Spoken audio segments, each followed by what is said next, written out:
the closer the grand jury decision on the fate of police officer Darren Wilson gets. The uncertainty is beyond difficult.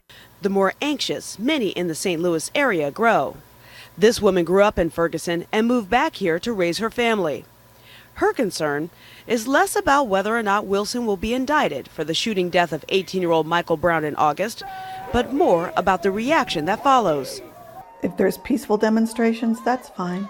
But to have the violence that we've had and from people that are outside of Ferguson in the name of Ferguson, no, we don't like that. You don't want to show your face on camera. What's your fear behind that? My fear is my family's safety.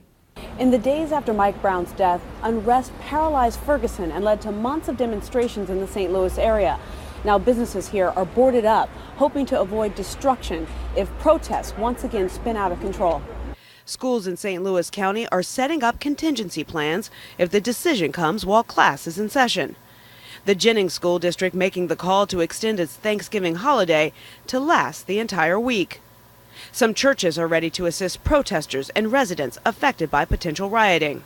To awaken a sleeping community to issues that need to be addressed that have always been there, I think is a great legacy. Reverend Tracy Blackman says the fissure in Ferguson goes beyond black and white.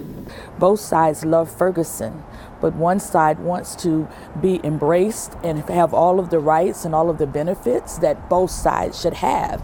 The other side is able to live in oblivion to that if they so choose. I think it's a tragedy that that young man was killed, but I think that he's given up his life for a greater good that's going to make Ferguson better. Our consciousness is being raised into doing things that are more inclusive.